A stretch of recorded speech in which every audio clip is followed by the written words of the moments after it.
అందరికీ నమస్తే. Welcome to my channel V for vocabulary in Telugu. మనం ఈరోజు ఒక కొత్త ఇంట్రెస్టింగ్ టాపిక్ నేర్చుకున్నాము. దానికి ముందుగా నేను మీకు ప్రీవియస్ వీడియోలో ఇచ్చినటువంటి ఛాలెంజ్కి ఆన్సర్ ఫుల్ ఫ్లెడ్జ్డ్గా నేర్చుకుందాం. ఛాలెంజ్ వచ్చేసరికి ఎమిగ్రేషన్. ఎమిగ్రేషన్ అంటే ఏంటి, దాన్ని ఎలా పలకాలి, దాని అర్థాలు ఏంటి, సెంటెన్సెస్ ఏంటి అని ఇప్పుడు నేర్చుకుందాం. ఎమిగ్రేషన్ దీన్ని ఎలా పలకాలి? ఎమిగ్రేషన్ అని పలకాలి. ఎమిగ్రేషన్ అంటే కూడా వలస అనే అర్థం. ఓకేనా? మనం ప్రీవియస్ వీడియోలో ఏం నేర్చుకున్నాం? ఇమిగ్రేషన్ నేర్చుకున్నాం, అది కూడా వలసే. కానీ వీటి మధ్య చిన్న డిఫరెన్స్ ఉంది. అదేంటి అంటే ఎమిగ్రేషన్ అంటే వలస వెళ్ళడం, ఇమిగ్రేషన్ అంటే వలస రావడం. అర్థమైంది కదా?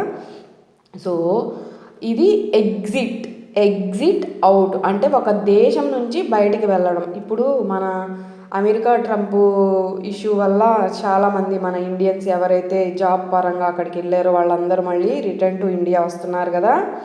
బెస్ట్ ఎగ్జాంపుల్ అన్నమాట. ఇక్కడ మీకు ఒక షార్ట్ కట్ కూడా ఉంది, నేను షార్ట్ చేసి పెడతాను. ఈ రెండింటికి డిఫరెన్స్ ఇమిగ్రేషన్ సింపుల్గా లాజికల్గా అసలు మర్చిపోకుండా గుర్తుపెట్టుకునేలాగా నేను కమింగ్ వీడియోస్లో షార్ట్ పెడతాను, మీకు ఇంకా క్లారిటీ బాగా వచ్చింది. ఇప్పుడు మనం ఫుల్ లెంత్గా నేర్చుకుందాం. సో ఎమిగ్రేషన్ అంటే సింపుల్గా ఏం గుర్తుపెట్టుకోవాలి? Exit out. ఓకేనా? సో వలస వెళ్ళడం అనమాట. దీన్ని మనం వలస వెళ్ళడం అని అర్థం. దీన్ని మనం జనరల్గా ఒక దేశం నుంచి వెళ్ళడం అని చెప్పాల్సిన సందర్భంలో అడ్వాన్స్డ్ లెవెల్లో ఎమిగ్రేషన్ అని వాడతాము. సో దీన్ని జనరల్గా మనం departure, withdrawal, relocation, resettling, quitting, exit, leave, outgo, farewell అని చెప్పాల్సిన సందర్భంలో అడ్వాన్స్డ్ లెవెల్లో మనం ఎమిగ్రేషన్ అని వాడతామన్నమాట. సో దీన్ని మనం చంకు మెథడ్ ద్వారా ఎమిగ్రేషన్ అని విడదీసి పలకడం ద్వారా ఈజీగా ప్రొనౌన్స్ చేయగలుగుతాం. కొత్తగా సబ్స్క్రైబ్ చేసుకున్న వాళ్ళు మీకు ప్రీవియస్ వీడియోలో కూడా ప్రతి వీడియోలో చంకు మెథడ్ అంటే ఏంటి అనేది నేను వివరణ ఇచ్చాను, చూడండి. ఈ బాక్స్లో ఉన్నదాన్ని చంకు మెథడ్ అంటారు. చంక్స్ అంటే ముక్కలుగా విడదీయడం వల్ల మనం ఎలాంటి ప్రొనౌన్స్ చేయలేని, నోరు తిరగనటువంటి పదాలని పలకడమే కాకుండా స్పెల్లింగ్ అనేది తప్పుపోకుండా రాయడానికి ఈ చంకు మెథడ్ అనేది యూజ్ఫుల్ అవుతుంది అనమాట. సో అర్థమైంది కదా? ఎగ్జాంపుల్ ద్వారా the government is trying to reduce emigration. The government is trying to reduce emigration. ఇది చాలా మీనింగ్ఫుల్. ఇప్పుడు మన ఇండియన్స్కి చాలా టాలెంట్ ఉంటుంది, తెలుసు కదా. కానీ మనం ఏంటంటే ఇక్కడ మనకు వచ్చే ఇన్కమ్, మనకున్న రెస్పాన్సిబిలిటీస్ సరిపోక మన వాళ్ళు చాలామంది అబ్రాడ్ వెళ్ళి మంచిగా ఫ్యామిలీని సెటిల్ చేయాలని, పేరెంట్స్ని మంచిగా చూసుకోవాలని ఇలా వెళ్తున్నారు కదా. సో మన ఇండియాలోనే ఇలాంటి అవకాశాలు ఉంటే మనం మన దేశాన్ని వదిలి వెళ్ళాం కదా. సో అది అర్థం, మీనింగ్ అర్థమైంది కదా. ప్రభుత్వం వలస వెళ్ళడాన్ని తగ్గించేందుకు ప్రయత్నిస్తోంది అంటే మనకే ఇక్కడ అలాంటి అవకాశాలు ఉంటే మన వాళ్ళు అక్కడికి వెళ్ళి ఇబ్బందులు పడరు. మన టాలెంట్ని అక్కడ యూజ్ చేస్తున్నాం కదా, మనం ఇక్కడ కూడా యూజ్ చేస్తే మన దేశాన్ని కూడా మనం అభివృద్ధి చేసుకోవచ్చు అనమాట. Coming to the next example. Immigration often happens for better job opportunities. Often అంటే తరచుగా, అంటే మంచి ఉద్యోగ అవకాశాల కోసం తరచుగా వలస వెళ్తారు అని అర్థం అన్నమాట. సో కొంతమంది నన్ను ఎక్కువ ఎగ్జాంపుల్స్ చెప్పండి, డిస్ప్లే చేయమంటున్నారు. మీరు కావాలంటే నేను ఒక ఎగ్జాంపుల్ చెప్తాను. మన వీడియో లెంత్ కనుక 15 minutes దాటితే అసలు ఆ వ్యూస్ ఎలా ఉన్నాయో ఒకసారి వెళ్ళి మన ఛానల్లో చెక్ చేయండి. లెంత్ అయితే ఎవరికి చూసే టైం లేదు, అందుకనే నేను పెట్టట్లేదు డిస్ప్లే. ఎందుకు అంటే మనకి లిజనింగ్ స్కిల్స్ అనేవి కూడా ఇంప్రూవ్ చేసుకోవడం అవసరం ఉంది కాబట్టి ఒక ఎగ్జాంపుల్ అనేది డిస్ప్లే చేస్తున్నాను, ఇంకొక ఎగ్జాంపుల్ నీట్గా క్లియర్గా ఎక్స్ప్లెయిన్ చేస్తున్నాను. ఓకేనా? అవసరం ఉన్నవాళ్ళు దాన్ని 10 సార్లు విని నోట్ చేసుకోండి. సో అర్థం చేసుకుంటారు అని చెప్తున్నాను. మీకు క్లియర్గా ఇమిగ్రేషన్ అంటే అర్థమైంది కదా, ఇమిగ్రేషన్కి ఇమిగ్రేషన్ డిఫరెన్స్ ఏంటో అర్థమైంది కదా. Coming to the today's topic, మనం ఇప్పుడు అడ్వాన్స్డ్ లెవెల్లో చాలామంది మాట్లాడుతూ ఉంటే కొన్ని షార్ట్ సెంటెన్స్ వింటూ ఉన్నాం. షార్ట్ సెంటెన్స్ అంటే ఒక వాక్యం మాట్లాడితే చాలా మీనింగ్ ఉంటుంది. దాన్ని మనం ఈరోజు కొన్ని వాక్యాలు నేర్చుకుందాం. దాన్ని యూజ్ చేసుకొని మనం ఎన్ని వేస్లో మాట్లాడచ్చు అనేది కొన్ని చూద్దాం. దాన్ని పెద్ద సెంటెన్స్లో కూడా వాడచ్చు. వాటిని మీరు ఫ్రేజెస్ అయినా అనుకోండి, షార్ట్ సెంటెన్స్ అయినా అనుకోండి. ఓకేనా? So coming to the today's topic. First sentence వచ్చేసరికి ఇఫ్ ఐ హ్యాడ్. ఈ చిన్న వాక్యంలో చాలా పెద్ద అర్థం ఉంది. దీన్ని మనం చాలా మల్టిపుల్గా వాడచ్చు, పెద్ద పెద్ద వాక్యాలు మాట్లాడచ్చు. ఇప్పుడు చూద్దాం. ఇఫ్ ఐ హ్యాడ్ అంటే నా దగ్గర ఉంటే, నేను కలిగి ఉంటే, నాతో ఉంటే అని చెప్పాల్సిన సందర్భంలో దీన్ని వాడి మనం పెద్ద పెద్ద సెంటెన్స్ కూడా ఇంగ్లీష్లో మాట్లాడచ్చు అనమాట. సో ఇప్పుడు వాటికి ఎగ్జాంపుల్స్ చూద్దాం. ఫస్ట్ ఎగ్జాంపుల్ వచ్చేసరికి if I had money I would buy a car. If I had money I would buy a car. If I had అంటే నా దగ్గర డబ్బు ఉంటే, నా దగ్గర మనీ ఉంటే నేను కారు కొంటాను, కొనుగోలు చేస్తాను అని అర్థం అన్నమాట. ఓకేనా? Coming to the next example. If I had a pen I would write a letter. If I had a pen I would write a letter అంటే నా దగ్గర పెన్ను ఉంటే నేను లేఖ రాస్తాను. సో అర్థమైంది కదా క్లియర్గా.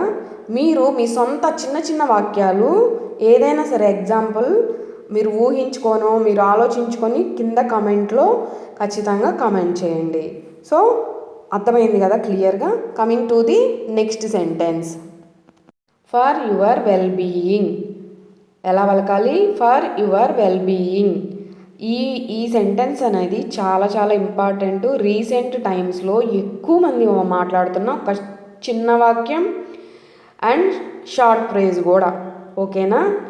సో అసలు అర్థం ఏంటి అంటే దీని అర్థం నీ శ్రేయస్సు కోసం, లేదా నీ ఆరోగ్యం కోసం, లేదా నీ మంచి కోసం అని చెప్పాల్సిన సందర్భంలో ఈ చిన్న వాక్యాన్ని వాడతామన్నమాట. దీన్ని యూజ్ చేసుకొని మనం పెద్ద పెద్ద కాన్వర్జేషన్స్ ఎలా చేయాలి, పెద్ద సెంటెన్స్లో ఎలా చెప్పాలి ఇప్పుడు ఎగ్జాంపుల్స్ చూద్దాం. ఫస్ట్ ఎగ్జాంపుల్ వచ్చేసరికి please eat healthy food for your well being. Please eat healthy food for your well being అంటే నీ ఆరోగ్యం కోసం ఆరోగ్యకరమైన అంటే హెల్దీ ఫుడ్ అంటే ఆరోగ్యకరమైన ఆహారం తిను అని అర్థం అన్నమాట. ఇంకొక ఎగ్జాంపుల్ చూద్దాం. Take rest for your well being. Take rest for your well being నీ శ్రేయస్సు కోసం నువ్వు విశ్రాంతి తీసుకో. ఇప్పుడు ఎవరైనా హెల్త్ బాగోలేని వాళ్ళకి మనం చెప్తూ ఉంటామని, వద్దు నువ్వేం పనులు చేయొద్దు, నువ్వు నీ మంచి కోసం నీ ఆరోగ్యం కోసం కొంచెం రెస్ట్ తీసుకుంటే నీకు సెట్ అయిపోద్ది అంటూ ఉంటాం కదా. ఇలా ఎవరికైనా వాళ్ళ శ్రేయస్సు గురించి, మన శ్రేయస్సు గురించి కాదు, వాళ్ళ శ్రేయస్సు గురించి వాళ్ళ మంచి గురించి చెప్పాలనుకున్నప్పుడు ఈ చిన్న వాక్యం చాలా మంచి మీనింగ్ అనమాట. ఇది వాడచ్చు. ఓకేనా? బాగా అర్థమైంది కదా. Coming to the next sentence. Not my cup of tea. Not my cup of tea అంటే ఇక్కడ కప్పు ఉంది, టీ ఉంది, టీ గురించి కప్పు గురించి అని అనుకుంటారు కొంతమంది. కానీ కాదండి. Not my cup of tea అంటే మనకి నచ్చనటువంటి, మనకి సరిపడనటువంటి ఏదైనా ఒక విషయము లేదా పరిస్థితి లేదా ఒక పని గురించి మనం చెప్పాల్సి వచ్చినప్పుడు ఎదుటి వాళ్ళకి hey this is not my cup of tea యార్ అంటూ ఉంటాం కదా. సో అంటే ఇది నాకు ఇష్టం కాదు, ఇది నా పని కాదు, నాకు నచ్చదు అని చెప్పాల్సిన సందర్భంలో ఈ ఫ్రేజ్ని వాడతాము. సో మనం ఇప్పుడు ఎగ్జాంపుల్స్ చూద్దాం. సో ఫస్ట్ ఎగ్జాంపుల్ వచ్చేసరికి cooking is not my cup of tea. Cooking is not my cup of tea. ఎవరైనా జెంట్స్ని అంటే కొంతమంది చేస్తారు, కొంతమందికి ఇది ఆడవాళ్ళ పని అంటూ ఉంటారు కదా. అలాంటి వాళ్ళు ఖచ్చితంగా ఇదే సెంటెన్స్ యూజ్ చేస్తారు. వంట చేయడం అనేది నా పని కాదు, ఇది నా పని కాదు, నా పని వేరు అని అలాంటి సందర్భాల్లో వాడతాం. ఓకేనా. ఇంకొక ఎగ్జాంపుల్ చూద్దాం. Cricket is not my cup of tea. Cricket is not my cup of tea అంటే కొంతమందికి కొన్ని ఇష్టాలు ఉంటాయి. ఆ ఇష్టం లేని దాని గురించి ఏదైనా చెప్పాలనుకోండి, క్రికెట్ అనేది మనకు సరిపడదబ్బా, క్రికెట్ ఏందో అందరు ఎగబడి చూస్తారు కానీ నాకేం పెద్ద ఇంట్రెస్ట్ లేదు అంటూ ఉంటారు కదా. వాళ్ళకి సంబంధించి కూడా చెప్పాల్సిన సందర్భంలో వాడతాం. అంటే క్రికెట్ అనేది నా జాబితాలో లేదబ్బా, నాకు ఇంట్రెస్ట్ ఉన్న వాటిల్లో క్రికెట్ అనేది లేదు అని అర్థం అనమాట. సో క్లియర్గా అర్థమైంది కదా. మీరేమన్నా మీ ఓన్ ఎగ్జాంపుల్స్ చెప్పాలనుకుంటే ఖచ్చితంగా కామెంట్లో కామెంట్ చేయండి. Coming to the next sentence, the time being. ఇది కూడా చాలాసార్లు మనం వినే ఉంటాం. ఫర్ ద టైమ్ బీయింగ్ అంటే ప్రస్తుతానికి, లేదంటే మనం ఒక పరిస్థితి అంటే ప్రజెంట్ ఇట్లా ఉంటుంది, రేపు ఫ్యూచర్లో మారిద్ది అని సూచకంగా చెప్పాల్సిన సందర్భంలో ఓకేనా మనం ఈ షార్ట్ సెంటెన్స్ను వాడతామన్నమాట. అంటే ఫర్ ద టైమ్ బీయింగ్ అంటే ప్రస్తుతానికి, ఇప్పటికీ, లేదంటే తాత్కాలికంగా అని చెప్పాల్సిన సందర్భంలో మనం ఇది అడ్వాన్స్ లెవెల్లో వాడే ఒక ఫ్రేజు లేదా షార్ట్ సెంటెన్స్. ఓకేనా, ఇది కూడా చాలా ఇంపార్టెంట్. దీన్ని ఎగ్జాంపుల్ ద్వారా we will use the old system for the time being. we అంటే మనం, విల్ అంటే ఫ్యూచర్ టెన్స్ అంటే జరగబోతున్నది మనం చెప్తున్నాం అన్నమాట. Use the old system for the time being, ప్రస్తుతం మన దగ్గర ఉన్న మన పాత కంప్యూటర్ని వాడదాం. అంటే for the time being use చేశారు అంటే అర్థం ఏంటి, ఫ్యూచర్లో మనం మారుస్తాము, మార్చే అవకాశం ఉంది అని అర్థం అన్నమాట. సో క్లియర్ కదా.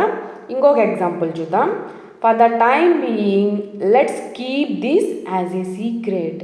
For the time being let's keep this as a secret అంటే ప్రస్తుతానికి దీన్ని ఒక రహస్యంగా ఉంచుదాం, తర్వాత అందరికీ గొప్పగా చెప్పుకుందాం. ఇలాంటి సందర్భాలు మన నిజ జీవితంలో కూడా ఎన్నో ఉంటాయి. మీకేమన్నా ఎగ్జాంపుల్స్ ఇంకొన్ని తెలిస్తే కామెంట్ చేయండి. సో అర్థమైంది కదా. Coming to the next sentence, don't get me wrong. Don't get me wrong అంటే నన్ను తప్పుగా అర్థం చేసుకోకు అని అర్థం. అంటే మనం మన ఎదుటి వ్యక్తికి మనం ఒకటి చెప్తూ, ఒక విషయం ఏదైనా సరే చెప్తున్నప్పుడు, అబ్బా నేను చెప్పేదాన్ని తప్పుగా తీసుకోమాకు, తప్పుగా అర్థం చేసుకోవద్దు, నేను నీకు చెప్తున్నాను అని అంటూ ఉంటాం కదా మన జనరల్ లైఫ్లో, మన డే టు డే లైఫ్లో. సో మనం దీన్ని షార్ట్ సెంటెన్స్ని వాడి చెప్పచ్చు అనమాట. అంటే నన్ను తప్పుగా అర్థం చేసుకోవద్దు, తప్పుగా అర్థం చేసుకోకు, లేదు అంటే నా ఉద్దేశాన్ని తప్పుగా భావించకు అని మనం చెప్పాల్సిన సందర్భంలో డోంట్ గెట్ మీ రాంగ్ అని చిన్న వాక్యం రూపంలో చెప్పచ్చు అనమాట. అదే పెద్ద సెంటెన్స్ అయితే వచ్చేయండి, ఎలా మాట్లాడదాం చూద్దాం. Don't get me wrong, I am not angry on you. Don't get me wrong, I am not angry on you. నన్ను తప్పుగా అర్థం చేసుకోకు, నేను నిజంగా నీపై కోపమేం లేదు, నేను చెప్పింది నీకు తప్పుగా అర్థమయ్యి నువ్వు అలా అనుకుంటున్నావు అంటూ ఉంటాను. జనరల్గా మనం కూడా అంటూ ఉంటాం కదా. అలాంటి సందర్భాల్లో ఈ వాక్యం చాలా యూస్ఫుల్ అనమాట. ఇంకొక ఎగ్జాంపుల్ చూద్దాం. Don't get me wrong, I like your idea but it needs to some changes. అర్థమైంది కదా. Don't get me wrong, I like your idea but it needs to be some changes అంటే నీ ఆలోచన నాకు చాలా నచ్చిందబ్బా, కానీ కొన్ని మార్పులు చేయాలి దానిలో కూడా అన్న సందర్భాలలో మనం వాడచ్చు అన్నమాట. అర్థమైంది కదా. అర్థమైంది కదా మీకు మనం ఎలాంటి సందర్భాల్లో వాడతాము, మనం ఏం చెప్పాలి అనుకున్నప్పుడు ఎదుటి మనిషికి వాడతాము అనేది క్లియర్ కదా. సో నేను ఈరోజు మీకు ఇచ్చే ఛాలెంజ్ వచ్చేసరికి ఇట్స్ అప్ టు యూ. అబ్బా ఇది మనం చాలా బాగా వాడుతూ ఉంటాం. అసలు దీని అర్థం ఏంటి చెప్పండి, ఎలాంటి సందర్భాల్లో వాడతాను చెప్పండి, పోనీ ఒక చిన్న ఎగ్జాంపుల్ చెప్పండి. కింద ఖచ్చితంగా తప్పైనా పర్వాలేదు కామెంట్ చేయండి. మీ కామెంట్స్ అనేవి, మీ బ్లెస్సింగ్స్ అనేవి నాకు చాలా అవసరం, మన ఛానల్ గ్రోత్కి అవసరం. మీ బ్లెస్సింగ్స్కి, మీ సపోర్ట్కి నేను చాలా రుణపడి ఉన్నాను. మనం కమింగ్ వీడియోలో దీని గురించి ఫుల్ ఫ్లెడ్జ్డ్గా నేర్చుకుందాం. సో మీకు అందరికీ ఈ వీడియో నచ్చింది, అందరికీ యూజ్ఫుల్ అనే అనుకుంటున్నాను. మీకు కనుక మన వీడియో నచ్చినట్లయితే లైక్ చేయండి. ఎవరికైనా యూజ్ఫుల్ ఉంది అంటే కనుక మర్చిపోకుండా తప్పకుండా షేర్ చేయండి. మీరు ఈరోజే మన వీడియోని కొత్తగా చూస్తున్న వారైతే మీకు బాగుంది, కంటెంట్ ఓకే, యూస్ఫుల్ అనుకుంటే కనుక తప్పకుండా మర్చిపోకుండా సబ్స్క్రైబ్ చేసుకోండి. మీ అందరి బ్లెస్సింగ్స్కి నేను చాలా రుణపడి ఉన్నాను. Thanks for watching my video.